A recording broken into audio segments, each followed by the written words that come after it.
साल 2021, 20 साल की लंबी लड़ाई के बाद अमेरिका ने अचानक कहा, हम अफगानिस्तान छोड़ रहे हैं। पूरी दुनिया को लगा चलो एक खूनी चैप्टर खत्म हुआ। पर क्या सच में ऐसा है, या ये सिर्फ एक पर्दा है और असली खेल तो अब पर्दे के पीछे से शुरू हो रहा है? आज हम इसी पहेली की परतों को खोलने की कोशिश करेंगे। अच्छा, हाल ही में हुई इन 3 घटनाओं को जरा एक साथ रखकर देखिए। सबसे पहले अमेरिका अफगानिस्तान की तालिबान सरकार से एक मिलिट्री बेस बनाने की इजाजत मांगता है। फिर तालिबान इस मांग को साफ साफ ठुकरा देता है और इसके ठीक बाद अचानक से पाकिस्तान अफगानिस्तान पर हमला कर देता है। ये सब कुछ इतनी तेजी से हुआ कि किसी का भी दिमाग चकरा जाए। तो सवाल ये उठता है कि क्या ये सिर्फ एक इत्तेफाक है या फिर ये एक सोची समझी चाल का हिस्सा है?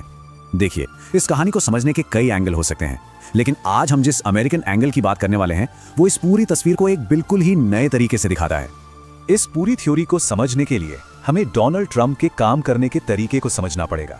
वो खुद को हमेशा एक नेता से ज्यादा एक कारोबारी, एक डील मेकर की तरह देखते आए हैं। मतलब उनके लिए दुनिया की पॉलिटिक्स भी एक बहुत बड़ी बिजनेस डील जैसी है जिसे वो अपने ही अंदाज में क्लोज करना चाहते हैं। ट्रंप का ये कहना कि मैं एक डील मेकर हूं, ये सिर्फ एक लाइन नहीं है, ये उनकी पूरी सोच है।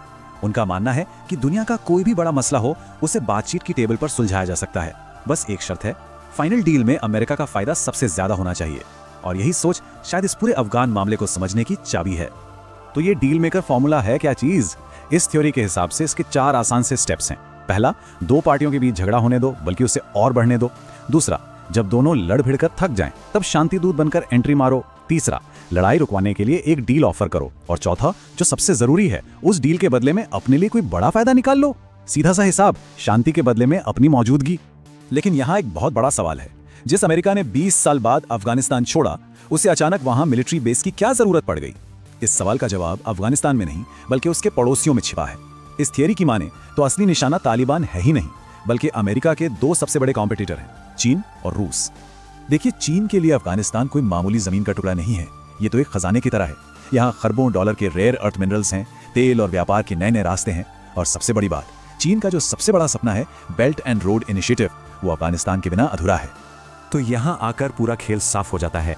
एक तरफ है अमेरिका, जिसे एक ऐसा मिलिट्री बेस चाहिए जहां से वो चीन और रूस पर नजर रख सके, और दूसरी तरफ है चीन, जो अफगानिस्तान को अपने व्यापार के नेटवर्क में जोड़ना चाहता है। मतलब दोनों सुपर पावर के मकसद एक दूसरे के रास्ते में आ रहे हैं।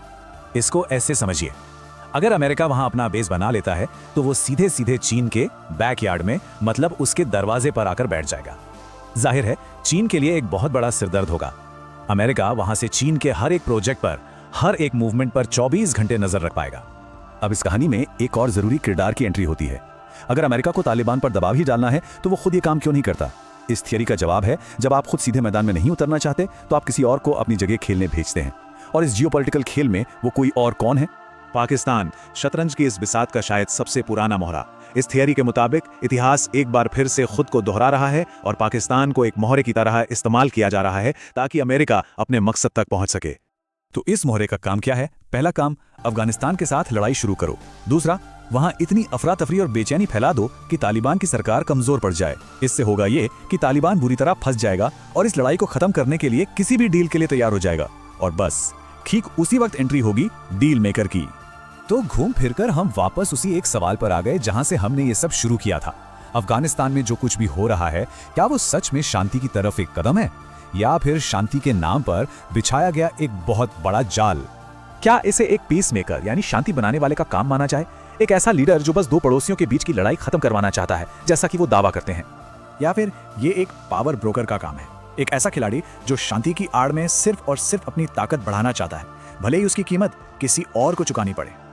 और यहीं पर सबसे बड़ा सवाल खड़ा होता है, क्या हर बड़ी डील के पीछे कोई ना कोई शर्त छिपी होती है? और अगर हाँ, तो इस बार इस डील की असली कीमत कौन चुकाएगा? अफगानिस्तान, पाकिस्तान, या ये पूरा इलाका? इस सवाल का जवाब तो शायद वक्त ही देगा। लेकिन एक बात याद रखने वाली है, कहते हैं जियोपॉलिटिक्स में एक मुस्कुराहट के पीछे भी एक रणनीति छुपी होती है, और इस खेल में जो जैसा दिखता है अक्सर वैसा होता नहीं है।